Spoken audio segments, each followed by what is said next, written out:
अस्सलाम वालेकुम। आज का हमारा सबक है शिराज़ और किनारे आब रुकना बाद वगैरह। ये सबक सफ़रनामा है जो कि इब्न इंशा ने लिखा है। इसमें अगर सबसे पहले मैं आपको बताऊं कि सफ़र क्या होता है तो सफ़र की तारीफ़ मैं आपको बताती हूँ कि अगर कोई आपसे पूछे कि सफ़र किसको कहते हैं या सफ़र से क्या मुराद है तो आप उसकी तारीफ़ क्या करेंगे। सफ़र क्या है? ज़िंदगी सफ़र का एक तवील मजमुआ है। इंसान किसी भी मंजिल तक पहुँचने के लिए बहुत सफ़र करता है। अब कुछ सफ़र तवील होते हैं और कुछ मुख्तसर होते हैं, ठीक है। तो ज़िंदगी में इंसान किसी भी मंजिल पर पहुंचने के लिए सफ़र करता है, इसको कहते हैं सफ़र। अब इसमें एक दूसरा, जैसे आपको मैं एक मिसाल देती हूँ, आप सुबह उठते हैं, स्कूल जाते हैं, अपने घर से स्कूल, कॉलेज या यूनिवर्सिटी जाते हैं तो इसको हम सफ़र कहते हैं। जैसे एक मुल्क से दूसरे मुल्क आप जाते हैं या एक शहर से दूसरे शहर जाते हैं या एक जगह से दूसरी जगह जाते हैं तो इसको सफ़र कहते हैं। दूसरा जो लफ्ज़ है वो है नामा। नामा किसको कहते हैं? आपने सुना होगा सफ़रनामा या ख़बरनामा लफ्ज़। नामा सफ़रनामा कहते हैं, मुख्तसर नामा कहते हैं मुख्तसर तहरीर को, ठीक है। मुख्तसर यानी छोटी सी तहरीर को क्या कहते हैं? हम सफ़रनामा कहते हैं।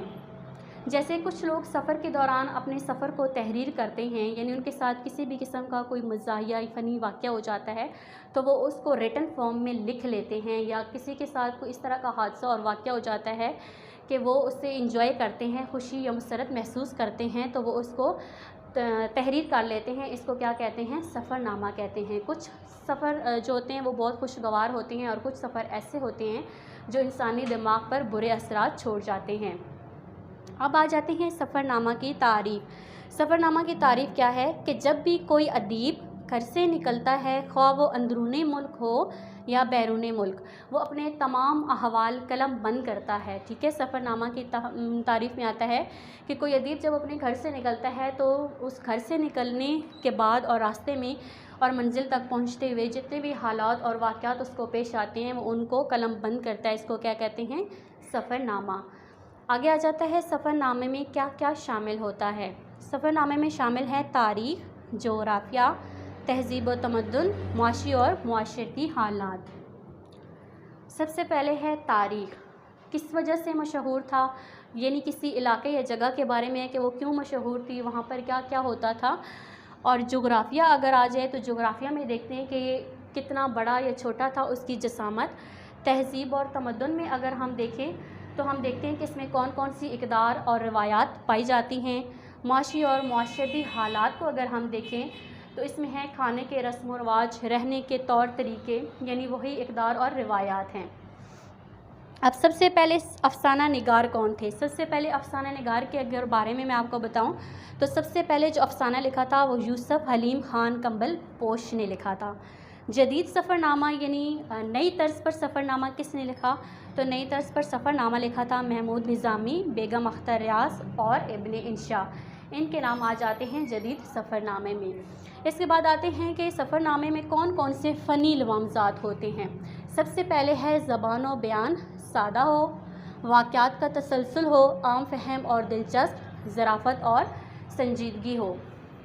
यानी हम जो सफ़रनामा लिख रहे हैं उसमें ज़बान और बयान ऐसी होनी चाहिए कि वो पढ़ने और सुनने वाले को बआसानी समझ आ सके और वो उससे लुत्फ़ हासिल कर सके।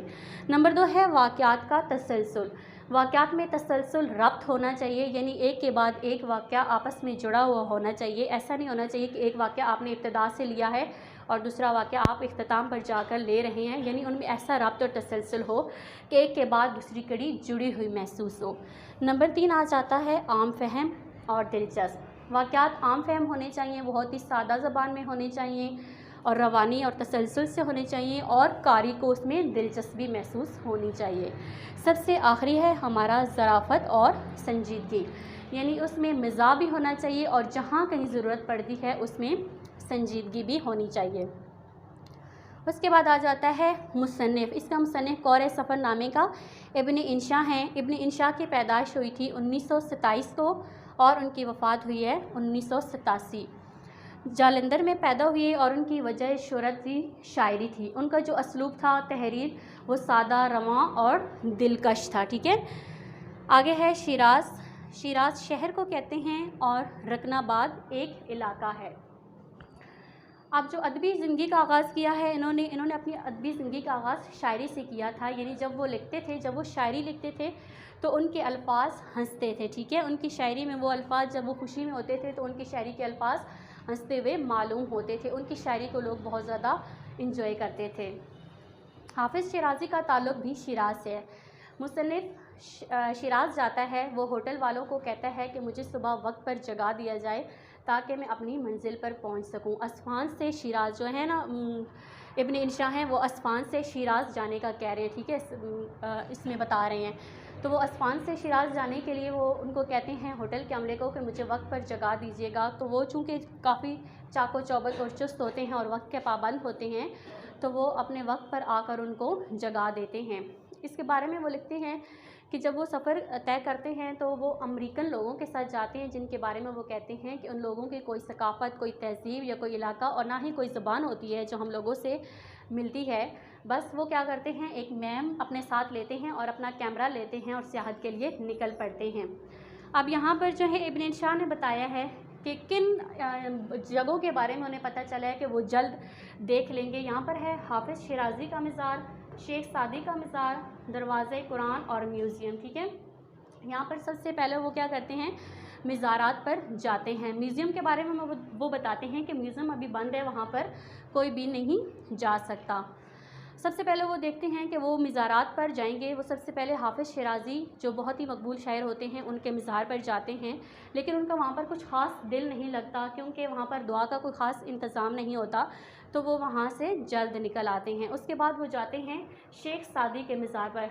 जब शेख सादी के मज़ार पर जब वो जाते हैं तो उनकी अजीब सी कैफियत हो जाती है, क्योंकि उर्दू शायरी की वजह से उनका उनके साथ काफ़ी लगाव था। तो वो कहते हैं कि वहाँ जाकर मुझे बहुत अजीब मेरी कैफियत हो जाती है और बहुत अजीब मेरी हालत हो जाती है। हाफिज़ शेख सादी के बारे में मैं आपको बताती चलूँ कि उनका जो नाम है वो इस वजह से भी ज़्यादा मुसलमानों में आम फहम है क्योंकि उन्होंने मुसलमानों की इस्लाह के लिए काम किया था। शेख सादी का वो एक शेर है जिसका वो तर्जुमा करते हैं कि शेख सादी की खाक से अब भी एक ऐसी खुशबू आती है जो हज़ारों साल, यानी उनकी वफ़ात को हज़ारों साल गुजर चुके हैं, लेकिन अब भी उनकी जो है खाक से वो इश्क़ हकीकी की बू आती है। जो शम्मा उन्होंने उस वक्त रोशन की थी वो अभी तक रोशन है।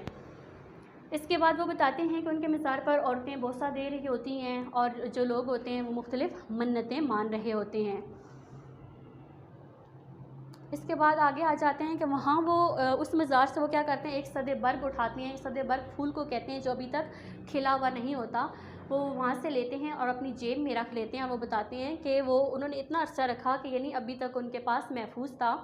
उसके बाद जो उनकी अगली मंजिल होती है वो मस्जिद वकील है, आवाम की वकालत करने वाला। बाज़ार वकील भी इसके साथ मौजूद होता है।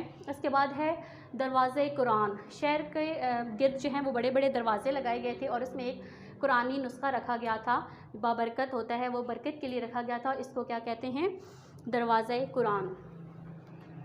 अगला आ जाता है हमारे पास म्यूज़ियम। जैसा कि मैं आपको पहले बता चुकी हूँ ये बंद है और अभी तक वहाँ पर कोई नहीं जा सकता। इसके बाद वो जाते हैं, वहाँ पर मौजूद हैं पुराने खंडरात जो देखने में मिलते हैं और उस पर अजीम व शान महलात वगैरह होते हैं। वहाँ पर वो जाते हैं और एक टैक्सी ड्राइवर से तोमान की बात करते हैं, तो वो उसको तोमान कहते हैं। यहाँ पर मैंने लिखा है तोमान करेंसी को कहते हैं, ठीक है। तोमान की बात करते हैं और उस टैक्सी ड्राइवर का ये दावा होता है कि वो अंग्रेज़ी जानता है, लेकिन जब वो इब्न शाह से अंग्रेज़ी में जो भी सवाल पूछते हैं, जो भी बात करते हैं, तो वो उनको येस में जवाब देता है। इस वजह से वो जो टैक्सी ड्राइवर होता है वो कहता है कि मुझे अंग्रेज़ी नहीं आती, बराए मेहरबानी आप फ़ारसी में बात कीजिए। इसके बाद वो जाते हैं तो वो कहते हैं रास्ते में गुजरते हुए कि मुझे बहुत अफसोस हुआ कि मैंने रुकनाबाद तो देखा ही नहीं। तो टैक्सी ड्राइवर उनको कहता है कि जनाब ये इलाका जिसमें से हम गुजर कर जा रहे हैं ये रुकनाबाद ही है। तो वो कहते हैं रुकनाबाद ऐसा है, तो उसको उस बारे में बताते हुए कहते हैं कि रुकनाबाद जो है वो फूलों का शहर है और ये अभी इसका मौसम नहीं है, इसलिए आपको ये ऐसा दिखाई दे रहा है। इसके बाद है ईरान का बादशाह दारा और सिकंदर के बारे में बताते हैं कि 2400-2500 साल पहले दारा यहाँ शिकस्त खाकर पड़ा था और उसके मुंह में पानी का एक घूंट तक डालने के लिए यहाँ पर पानी मौजूद नहीं था, लेकिन अब पेप्सी कोला का स्टॉल भी लगा हुआ है। इसके बाद वो ये भी बताते हैं कि यहाँ पर एक एम्बुलेंस भी मौजूद है और हस्पताल भी है। सिकंदर ने दारा को शिकस्त देकर यहाँ पर मारा था। फिर इसके बाद वो जिक्र करते हैं तख्ते जमशेद का, एक पहाड़ का नाम है कोहिर अहमद। और उसके बाद वो बताते हैं शहर पाज़र का, यानी वो जो पहले शहर था, तख्त जमशेद से पहले ये शहर हुआ करता था। मुसन्निफ़ कहता है कि अब खंडरात हैं और जो सियाहत करने वाले हैं वो जब मुख्तलिफ़ इलाकों से आते हैं तो इन खंडरात पर न जाने कितने लोगों ने अपने अपने नाम तहरीर किए होते हैं, यानी वो लोग भी अब इस दुनिया में बाकी नहीं रहे हैं, लेकिन उनके नाम यहाँ पर तहरीर हैं। वो जब भी यहाँ पर सियाहत के लिए आते हैं तो अपने नाम लिख कर चले जाते हैं। इसी तरह सतूनों का महल है जिसको दाराए अव्वल ने शुरू किया था और इख्तिताम दाराए दोम ने दिया था। आगे है खरखशाश, वो इस तरह घूमते फिरते हैं और साथ साथ वो हमें ये भी बताते हैं कि यहाँ पर किसकी तस्वीर लगी है और क्या कुछ लिखा हुआ है, ठीक है, जितनी भी तस्वीरें बनी होती हैं। फिर है नक्श रुस्तम, उसमें पुराने बादशाह होते थे और पुराने बादशाहों के वहाँ पर ताबूत रखे जाते थे। फिर वो जाते हैं वहाँ पर, वो उनको देखते हैं। इसी तरह वो वापस आते हैं तो जब जो उनका टैक्सी ड्राइवर होता है उससे तोमान की बात करते हैं। उन्हें लगता है कि वो 30 तोमान पे मान जाएगा, लेकिन जब वो अपनी टैक्सी से उतरते हैं तो वो 35 तोमान मांग लेता है। और वो कहते हैं कि मैं अगर चाहता तो उससे बहस कर सकता था, लेकिन अगर मैं बहस करता तो जो उनका हवाई जहाज़ था वो निकल जाता, इसलिए उन्होंने उसको तोमान 35 देना ही मुनासिब समझा। ठीक है, था आज का